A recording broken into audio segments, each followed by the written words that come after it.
Welcome to the Cocktail Guru Podcast, a show about food, drink, and entertainment, with a tight focus on the good life, and all things delicious, luxurious, and fun. I'm Jonathan Pogash, bartender, author, and the host of Cocktails the Grand Tour. And I'm Jeffrey Pogash, wine and spirits professional, author, insatiable collector of culinary ephemera, and so people tell me, an engaging raconteur. And my dad. Well, here we are. Once again, my father, Jeff. Hi, John. How are you today? I'm doing quite well, in good. fact. I'm doing very well, as a matter of fact. Oh, good. I think we're kind of in a little bit of a groove here because we're about a handful of episodes in, and we have a little bit of a rhythm, including our opening drink, which I have. Here's what I have. You ready, Dad? I'm ready. Shoot. It's inspired by our guest today because I'm reminiscing of these old New York cocktail days, and by old cocktail days for me, I mean, like when I was behind the bar and when you were working at Moet Hennessy and going to bars and whatnot. But I have Hendrick's gin, Gin Mule. Wow. Which is of course, yes, it's of course one of those new classic cocktails created by Audrey Saunders. In New York City, and Hendrick's Gin, of course, makes a really nice cocktail. And what are you drinking? Well, I have a modified classic.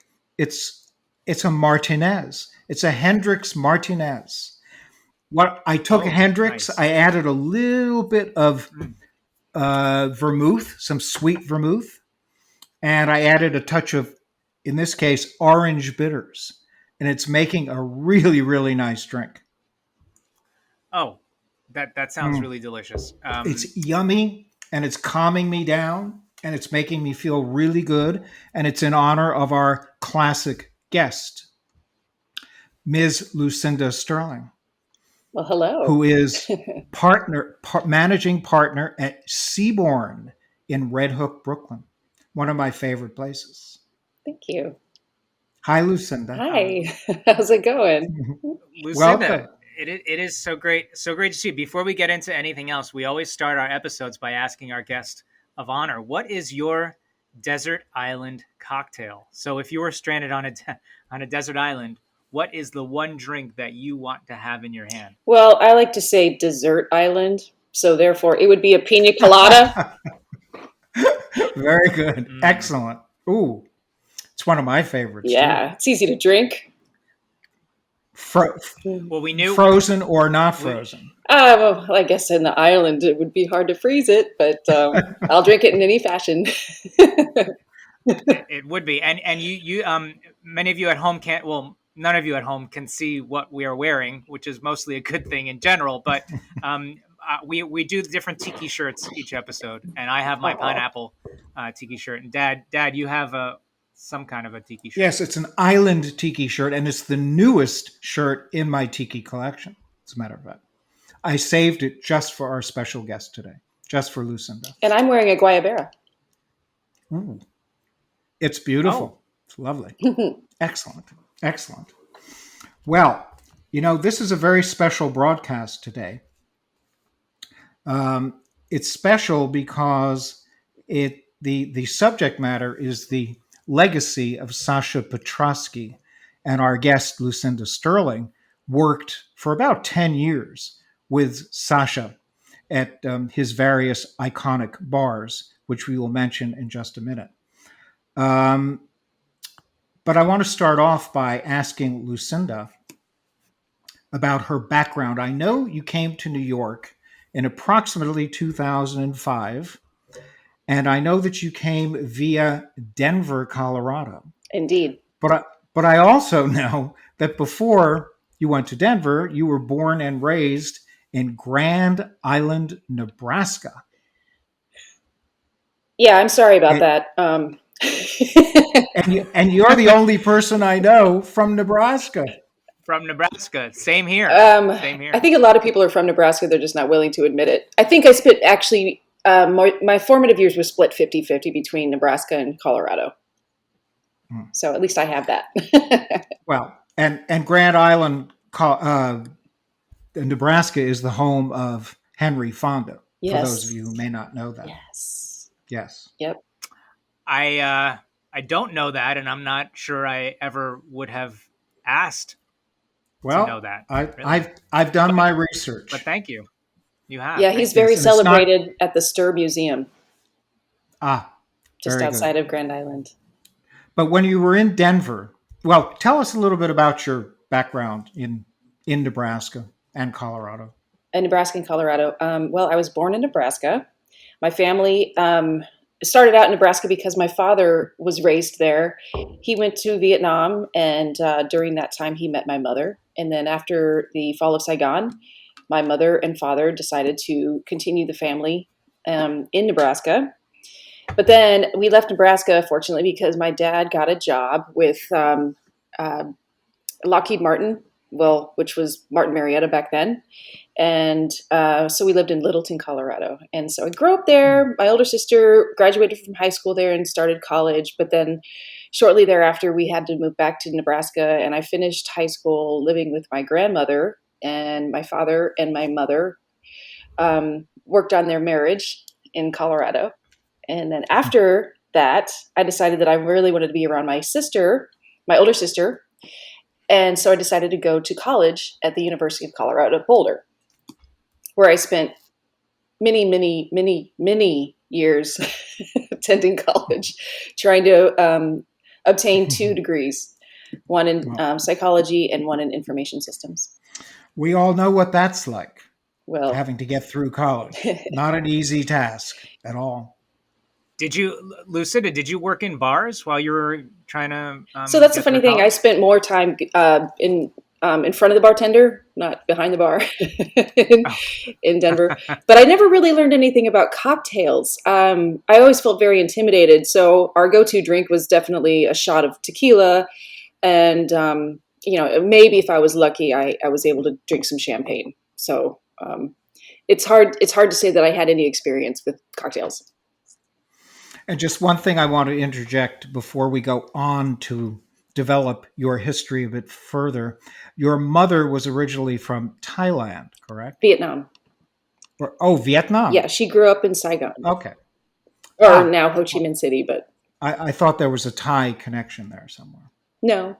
Okay. But there's nothing wrong with Thailand. I love the food. No, that's great. So do I. Cambodian, perhaps. She's a Oh, she's, sorry. Cambodia is what I was thinking, not yeah. Thailand. Her mother Yes, was Cambodian. Cambodia. That's what I knew. Somewhere in the back of my mind, I knew that was the case. But then in 2005, you took off for New York, and you ended up in, of all places, as a customer, Milk and Honey. Yes. Well, it wasn't ending up necessarily. I had a friend who was a longtime patron of Milk and Honey, a big fan of Sasha Petraske's. He actually worked at the Blue Ribbon Brasserie. And so a lot of times what they would do is end up themselves, they would end up at Milk and Honey. So when my friend found out that I was going to move to New York, he obviously made the introduction to Sasha, but that wasn't the first time that I met Sasha. It's just that he had said, Lucinda's probably going to look for a job. Whereas I wasn't necessarily going to stay in New York for a long period of time. I was on a road trip. I was supposed to go around the country, but as soon as Sasha gave me the job, I said, this is it. And coincidentally, that same night, I was able to talk to one of the bartenders who was going on tour with her band Gogol Bordello. And she said, yeah, I need to sublet my apartment. And I said, that's great. I'll totally take it. It was supposed to be about maybe 2.5 months, which turned into 2.5 years. So it was a fortuitous set of happy circumstances. Absolutely. That kept you in New York. Yes. At Milk and Honey as a waitron. Waitron. Yeah, I would say waitron. Wow, I got handed my ass when I was working for Sasha because I had no idea. Like I said, we were just drinking tequila shots in Denver. There was only one place called the Cruise Room that maybe served cocktails, and other cocktails were vodka martinis, dirty vodka martinis at that. So, and I didn't realize there were all these different types of scotch, like 5 different versions of regions for scotch, and all these gins. And I remember when I first started working for Sasha, he had said to me, he's like, I can't believe you don't know all these liquors because you're 30 years old. When I hired you, I thought you were 21. Oh my gosh. Well, can you? So 2005, New York City, a very distinct sort of time in New York City for bars and hospitality. Can you? I mean, that's when I was right in the thick of it. I was working, and um, can you kind of paint us a picture of what the scene was in 2005 in New York City at that I think time? I can, not as well as you, so correct me if I'm wrong, but when I walked into the scene at Milk and Honey, I think that classic cocktails were just making their breakthrough. Like obviously there were drinks like the Cosmopolitan, and those are great, but most people, I think, were not accustomed to drinking the classic variations of what they possibly knew were, or I'm sorry, they were drinking what they thought were modern drinks. Like a margarita was made a certain way, not necessarily with the triple sec or in fresh lime juice. And there were probably a lot of places that were using, like cordials, etc. So Right. in order for us to convince people that fresh is better, we often Mhm. had to take a lot of drinks back. And I think when we first opened up Little Branch, right, people were asking for vodka Red Bull. And when you say you Mm. don't have Red Bull, they go, "What kind of bar is this?" Yes. Right. And then And so, Did you get Red Bull though for no, those gosh, people, no, I or just not at recommended all? a drink that tasted Not at just like all. Red Bull. Just add more sugar. Really? yeah, and some places decided not to serve vodka. Oh, that's true too. Yeah, Yeah. vodka was kind of the Yep. Achilles heel, I guess, to classic cocktail makers Yes. But during that time, two bars opened up. during that In time. addition, during that time, Little Branch was one of them, Yes. where which you uh, in which you took a job shortly after Milk and Honey, and Pegu Club was the other one Ah, yeah. in 2005. Pegu Club was just opening up that year. Dad, you and I went to the opening of Yes, Pegu we did. Club, um, Yes, we did. and then we went to the 5 year That's anniversary of that's Pegu right. Club as well. I have the menu right here, fifth Yes, you anniversary do. menu. But also in 2004, one of our previous guests opened a bar called Employees Only. Oh, yeah. I think that was more Jason. Yes. contemporaneous with Little Branch. I think Pegu Club might have actually been a little bit sooner. Mm-hmm. Yeah, Jay Cosmos was on our show a couple episodes earlier, and so that was really cool, reminiscing about those old school. That's what we call our old school New York days, right? And what did we do after our shifts? He was talking about all the places that they would go to, and I don't know if you used to go to a place called APT. I always remember that I place, remember APT. APT. Yeah. I don't remember Yeah. much about being an APT, but I remember. Mm-hmm. Mm-hmm. Well, I wanted to say something about going back a little farther than 2004, 2005. My first encounter with a craft cocktail bar was really, believe it or not, in 1986. In 1986, What? yeah, I What? guess that wasn't That's that when long, you were born, Jonathan. not that long ago. That's very kind of you, Well, Lucinda. It's very there kind was a of you to say. restaurant that was opening, and I was in the wine. I wasn't in the cocktail business. I didn't know anything about spirits. I didn't know anything about cocktails. I was in the wine business, hawking wine, trying to sell wine to every restaurant in New York City and every store. So I ended up at a place called Aurora. An Aurora restaurant had this guy in it. The guy who bought wine wasn't there that day. So I ended up talking to the bartender, as I usually did. And the bartender was very kind, very generous with his time and with his knowledge. And he was talking to me about cocktails. He served me a cocktail or two while we were there. His name was Dale DeGroff. And Dale DeGroff was the first, Who? the, Who? the godfather of the craft cocktail, Dale DeGroff. Oh, He yes. was the one who got me interested and got me thinking about cocktails, not just craft cocktails, but cocktails in general. And his thing, of course, was using only the freshest ingredients he could find. And I just want to mention that attitude, that philosophy really came from a guy named Joe Baum. Joe Baum, who the great restaurateur, who was responsible for the Four Seasons restaurant, La Fonda del Right. Sol, Windows on the world. Windows, the revamped Windows on the World.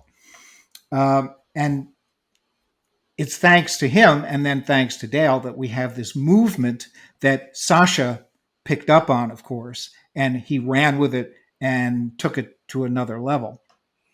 One might say an even higher level. Yes. And so that experience got me thinking more about cocktails. And in 1989, just few years after that, I encountered a place called Temple Bar, which was a freestanding bar, and they were doing nothing but craft cocktails as well.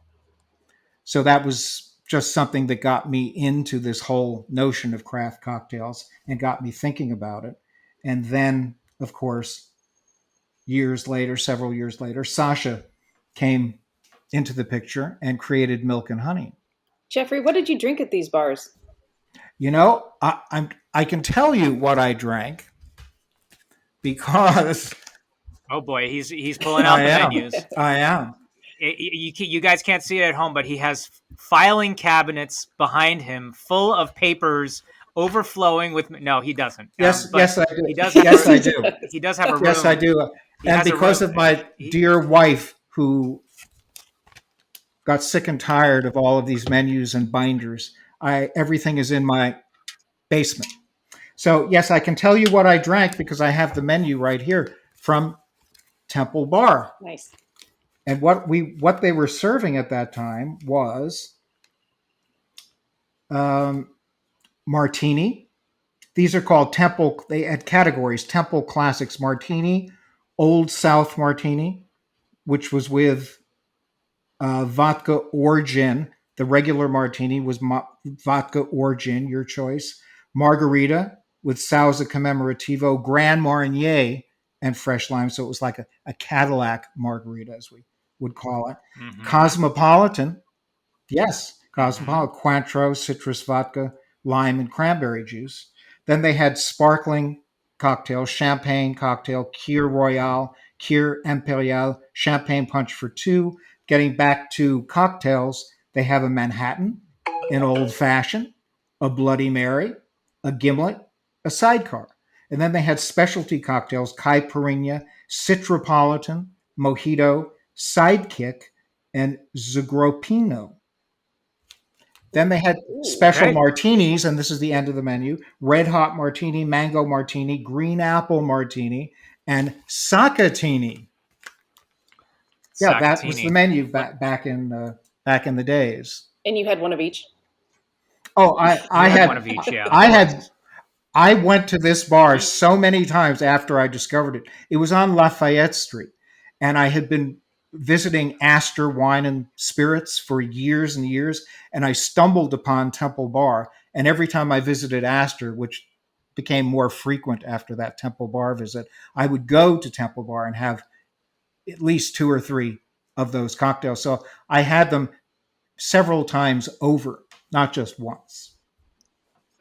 So that's great, and I think we could possibly do an entire episode that would last maybe 8 hours long, where you're reading every single cocktail and description from every single menu that you have, and that would be a very interesting. I'm certainly capable of doing that, but let's get back to the 2005 when, Lucinda, you went from Milk and Honey to Little Branch, and that's where you became a bartender, and that's where you really started working, I would think more closely with Sasha.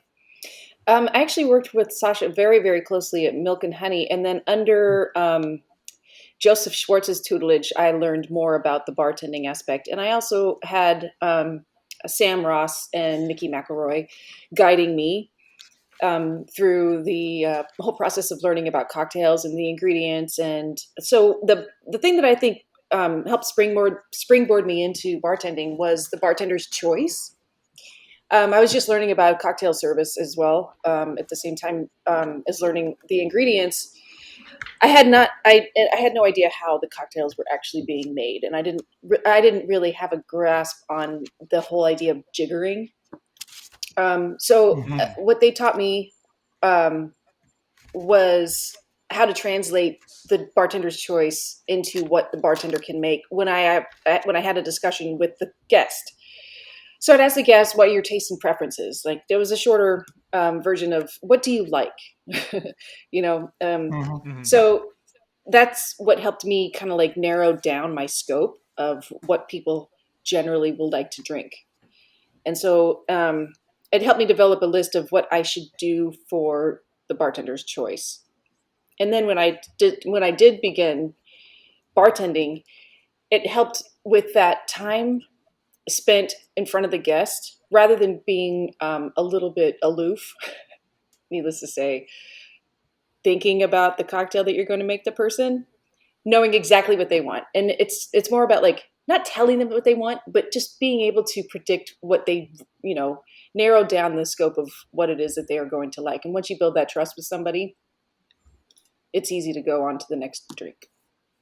And that bartender's And choice philosophy was fairly new at the time, was it not? It's fairly new. And Mm. I think there are several different ways to approach that bartender's choice. It allows you the option to use whatever ingredients you have in front of you, or to be very experimental.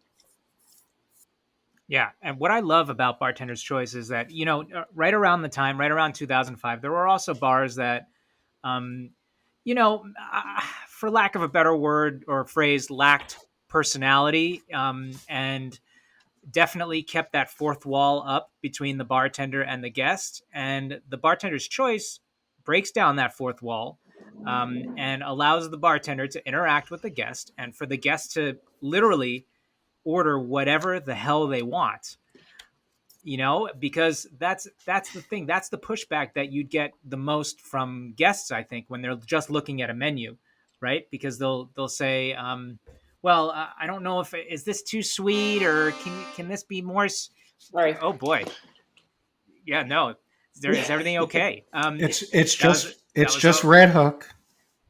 It's New York City. So someone who comes to the bar and they're like, well, I don't really know what I want, then that's perfect. The Bartender's Choice, they'll put it in your hands. You can ask them what they like, and then they'll say, not too sweet, blah, blah, blah, blah, blah, blah, whatever, and then you'll make it. And It's when there they you go. say blah, blah, blah that you really know what they want. But I think that's what the definition of craft is. You want that person to think that you made them this drink. Yeah, just Right. for them. And then they're like, oh, this is so good. What do you call it? And then you're like, well, what's your name? Judy. It's the Judy cocktail. Oh my god. Oh, that's so romantic. Yeah. Right? And then you actually implemented all of that knowledge and all of those categories like Bartender's Choice and many others. And you learned all about craft, classic cocktails, contemporary cocktails. And you ran with that when you opened Middle Branch, right, in 2012. Yeah. When I opened up Middle Branch with Sasha and Joseph, I had actually several tools by that point to be able to train whoever it was that we brought on board. There was a person that I remember being very instrumental in creating a very streamlined reference for the cocktails. His name is Michael Matterson. He's from Melbourne. He was actually able to put everything into a single document so that we could reference it. And then, of course, after that, Sammy came out with the Bartender's Choice, so you can have like a visual digital version of the menu, or the available cocktails, new and old. So that made it. It was a bifurcated experience. Not only did you have this technology to be able to train your bartenders, but then you found your bartenders always on the phone looking up recipes for the Bartender's Choice, and you're like, hey, you're supposed to kind of know this stuff. Don't get on your phone and start looking up recipes. This is if we're going to actually execute drinks and like try to be as fast as possible, then you can't be on your phone looking up recipes. You have to have like Right. at least 5 recipes that that you can go to. And you had a great selection of cocktails at Middle Branch. Yeah. which I have right here. Beautiful. It- Oh, That's that's all one of the the that's all first the ones. That's very much like the yes, one at Little Branch uh, that Joseph including made. including bartender's choice. Yeah, always. You got to have the bartender's look at choice. that. Yeah. If you're hearing the shuffling of papers, that's anytime throughout any of our episodes, it's Dad with his Or it's menus. Oh dollar yes, bills. and Or and it's dollar bills and notes. Now, wait, what? How come I don't see any of those now, It's dollar all under the bills? table, Jonathan. now, now, Mm. then from Middle Branch, this was an incredible leap. Um, Sasha planned on opening a bar in Red Hook, Brooklyn, that he was going to name Falconer, but the name was changed, and you chose the new name because unfortunately Sasha passed away on August 21st of that year, just before you were, well, as you were planning it. So you were much more involved in the planning stages of this bar, Well, correct? I think that the the backbone was already in place, and what had to be figured out was what Sasha's intentions were for the the the location of the equipment and what he wanted to do with the equipment and how he wanted it to be organized. I think there are a lot of people that contributed to his overall plan, and he might have had several different stories and intentions with different people because he's always trying to placate everybody that he's in the room with. Like everybody he wants to take care of before he takes care of himself. So it was a Mhm. very big mystery. We didn't have anything written down. We didn't have any drawings to reference. So I guess I just surmised based on my experience with him and a couple of other suggestions from cohorts what he wanted to do, and it was a challenge. Mostly because Red Hook is there are a lot of dive bars. I don't know. I mean, Mm-hmm. dive bars are Yeah. Mhm. great. None of them here have pool tables though, which I'm not happy about.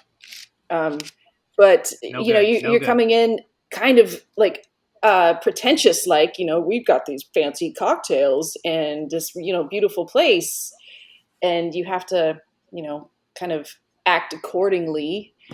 Um, that was a big hurdle. If it had been Sasha, I think it would have been different because he has obviously a reputation. I was nowhere close to his prowess at that point. Mm. So it was a Hmm. challenge. And one of the innovations at Middle Branch was a water spigot or water spout or pump for every table. At Seaborn, yeah. So one of Sorry, at Seaborn. yeah, he Yes. he wanted to basically treat Seaborn like his original Milk and Honey. Um, he was left to the design of the bar, the building owner, as to the location, but he wanted it to seem like his original project.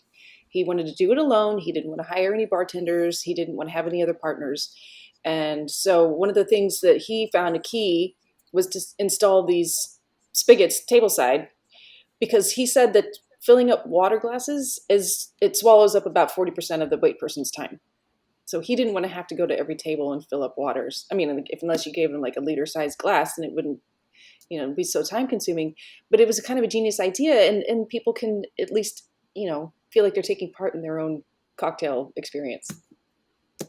Absolutely. Oh, to be the plumber on that It's not project. that bad, actually. It's pretty easy. But I'm not going to No. give any secrets Okay. away. Well, in my mind, whenever I'm helping to design a bar, the plumbing is always a big thing, and they're like, "Oh, we gotta, drill it. We gotta go into we gotta go into the floor, and we gotta pull it through this and put it through That's that, and blah absolutely blah." right, Jonathan. Going through and drilling holes in the floor, it just never ends, Hmm. for sure. I know. Now, one thing that was interesting about Milk and Honey in New York is that there never was a printed menu, That's correct? correct. Because everything But was the bartender's choice. but there was a printed menu for Milk and Honey in London, which I happen to have here in my hot little hands because I went to Milk and Honey in London in 2002. I was Beautiful. there. I think I was there Yeah. too then. Well, I'm sorry we didn't meet at that time. 3 different floors, though. How can you? Yeah, exactly. But it was a great bar and great cocktails, and it was an experience never to be forgotten. Yeah, Just incredible. as all the experiences are Milk and Honey New York, Little Branch, Middle Branch, Seabourn, all the experiences that many of which you have allowed me to experience, Lucinda Sterling. We were talking recently about Sasha, and the reason I think Milk and Honey made it such an experience in and of itself is because you felt like you were traveling back in time to an era that you didn't even really know about. And this, you walk in this dimly lit place that's only, only lit by candles, no electricity, and this guy's serving drinks in pants and suspenders and a button-up shirt. Yeah. Nobody does that anymore. Everybody's wearing sweats or jeans. Right. Yeah, it was so refreshing. It's so refreshing to see, to see people serving drinks like that. Because coming out of the sort of late 90s, early 2000s, it was, the black pants, black shirt Yeah. bartender, right?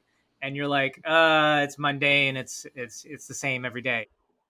Now, one of the innovations at Milk and Honey, Lucinda, is the house rules, the set of house rules. I remember that distinctly. They were posted in the men's room, and I think you indicated they were in the ladies' room as well.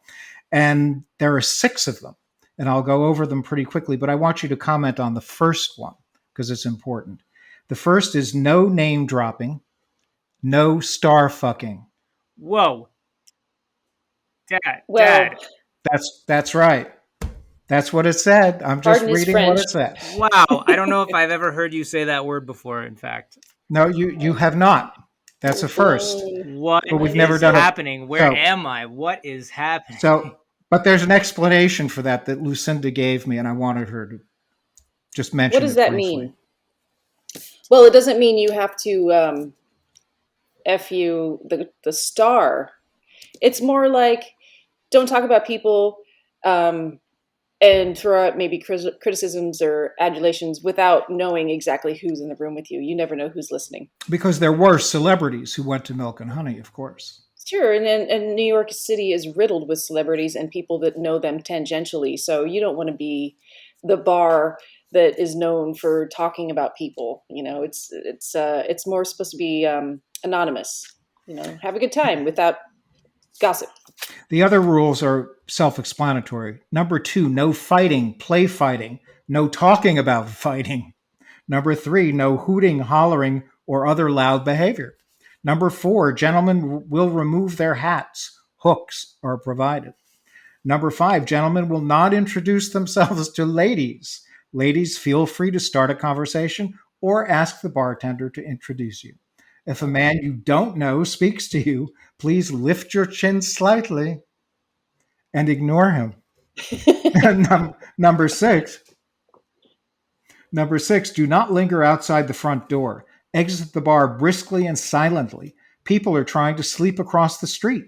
Please make all your travel plans and say all farewells before leaving the bar. Voila. Brilliant. That's amazing. So Milk and Honey and Sasha in general was really a 19th century man, a man of 19th century sensibilities, Yes. making contemporary and classic cocktails. Yeah, fly below the radar as much as you can. Mm-hmm.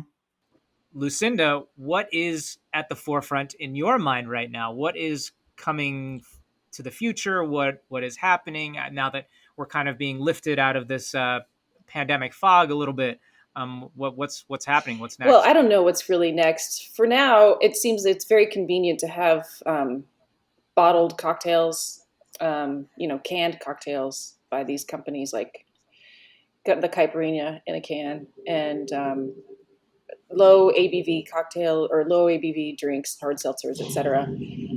I don't think that's going to pervade. I think we're going to go back to a lifetime of drinking cocktails in front of the bartender. This is a very temporary thing, and there's something that's totally missing when you don't have that interaction with the bartender. It's hard to say that these people are, they prefer to stay at home and make their own cocktail. It's just not the way it's supposed to be. I think I would much rather have somebody else make my pina colada. On that desert island, there's nobody else to do it though. You're by yourself. Well, there's that guy in the tree. Oh, yeah, he's right. the one that had to get the guy in coconut tree. down. Right. That's correct. Yeah. So he's got his full bar toolkit, and an ice crusher up there. Yes. Well, Lucinda, this has been an absolute pleasure. I know that I speak for myself and my father. It is always great to hear your voice and to see you. And best of luck. Hey, this good has to been great. see you too. And we've only scratched the surface. We've got to do another interview. This is far too short. It was, but We will. We'll do a that part sounds 2. good. But here's Cool. to you, Lucinda. Hey, cheers I'm to you drinking guys. Cheers, Lucinda. My my cocktail Hendrick's. gurus. Thank you. Cheers. Thank you. Cheers. Take care. That does it for today's show. To learn more about future guests, visit thecocktailguru.com or follow us on Facebook, Twitter, or Instagram. The Cocktail Guru podcast is produced by First Reel Entertainment and distributed by Eats Drinks TV, a service of the Center for Culinary Culture, home of the Cocktail Collection, and is available via Anchor, Spotify, Apple, Google, and wherever fine podcasts can be heard.